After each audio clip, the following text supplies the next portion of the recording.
इमाम औज़ाई का वाक़या सुने होंगे। इमाम औज़ाई मशहूर बुज़ुर्ग, उनके मोहल्ले की, गांव की एक औरत इमाम औज़ाई की बीवी से मिलने आई। सुनिए, मैं बहुत स्लो बोल रहा हूँ ताकि आप आसानी से समझ जाएं। इमाम औज़ाई की बीवी से इमाम औज़ाई के गांव की, उनके विलेज की कोई औरत मिलने आई। गांव की औरत किससे? इमाम औज़ाई की बीवी से। कब? सुबह के टाइम पर, सूरज निकलने के बाद दरवाजे को दस्तक दी। इमाम औज़ाई चटाई पर बैठे हुए थे और कुरान की तिलावत कर रहे थे। उन्होंने देखा दरवाजे पर कोई खटखटा रहा है, तो वो उठते हैं और दरवाजे की तरफ आगे बढ़ के जब दरवाज़ा खोलते हैं तो देखते हैं कि खातून, एक लेडी दरवाजे के बाहर खड़ी है। इमाम औज़ाई ने पूछा, बोलिए क्या काम है? उसने कहा अस्सलामु अलैकुम। इमाम औज़ाई ने जवाब दिया वालेकुम अस्सलाम। उसने कहा इमाम साहब, मुझे आपकी बीवी से मुलाकात करनी है। मैं आपसे नहीं, आपकी बीवी से मिलने के लिए आई हूँ। इमाम औज़ाई ने कहा आओ अंदर आ जाओ और इस चटाई के ऊपर बैठ जाओ। वो अंदर जाते हैं और अपनी बीवी से कहते हैं कि तुमसे कोई गांव की औरत मिलने के लिए आई है, तुम उससे मिल लो। उस गांव से आने वाली औरत जैसे ही उस चटाई के ऊपर बैठती है, वो जो साड़ी, चादर या शलवार पहन कर आई हुई थी, जैसी वो बैठती है तो चटाई पर बैठते ही उसके पीछे का हिस्से में जो कपड़ा था वो पानी से भीग जाता है। ये बम्प पर, कूल्हे पर जो कपड़ा चिपका रहता है, वो पानी पर जैसी बैठी, चटाई पर पानी पड़ा हुआ था, वो बैठी तो वो भीग गई, कपड़ा उसका पीछे से भीग गया।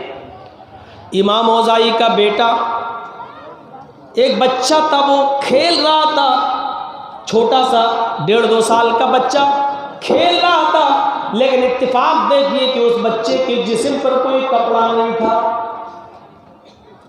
उस गांव की औरत ने सोचा कि इस बच्चे के जिस्म पर कपड़ा नहीं है, इसी ने इस चटाई पर पेशाब किया है और ये पेशाब करके यहाँ से उड़ के गया है। ये खेल रहा था, इसने पेशाब कर दिया।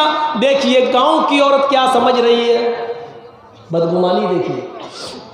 वो इमाम औज़ाई की बीवी से कहने लगी कि तुम्हें शर्म आनी चाहिए, तुम्हारे शौहर ने मुझे इस चटाई पर बिठा दिया है और इस पर तुम्हारे बच्चे ने पेशाब कर दिया है। देखिए ये कपड़ा मेरा नजिस हो गया, नापाक हो गया, मैं तो इसी कपड़े में नमाज पढ़ती हूँ, अब घर जाकर हमें सारे कपड़े धोना पड़ेंगे।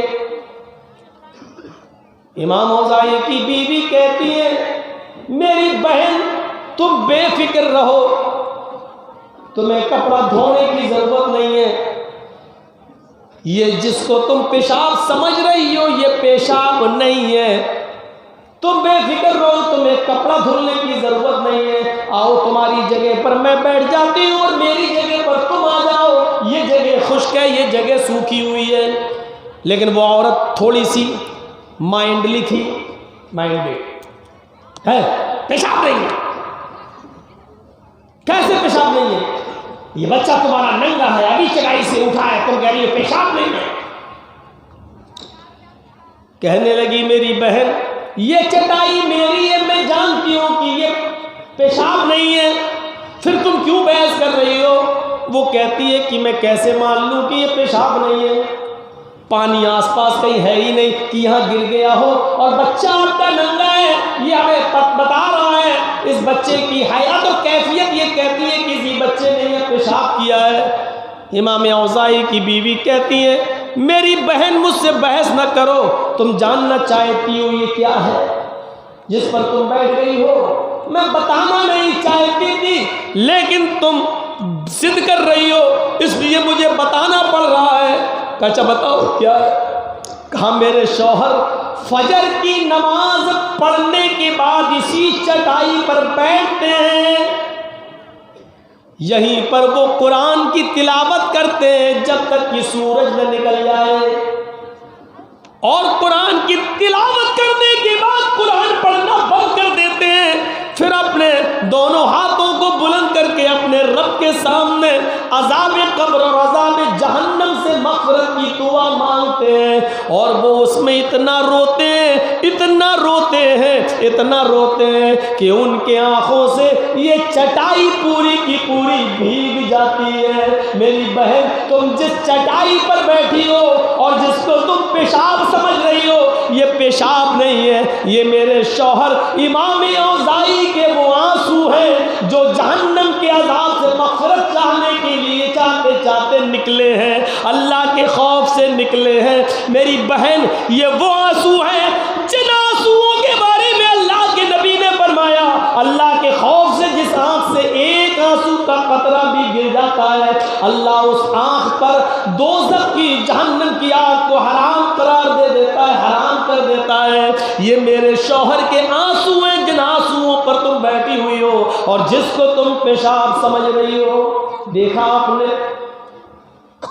वो औरत बदगुमानी कर रही थी कि मेरा कपड़ा नापाक हो गया, वो सोच रही थी कि इस बच्चे का पेशाब है, लेकिन जब असलियत सामने आती है तो पता चला कि पेशाब नहीं है, ये तो उनके आंसू हैं और उन आंसुओं से ये चटाई भीग जाती है। मेरे भाइयों, ये थी उसकी बदगुमानी, और ये था जब इमाम औज़ाई की बीवी ने उसको क्लियर और साफ कर दिया तो वो शर्मिंदा हुई और उसने माफ़ी तलाफी की।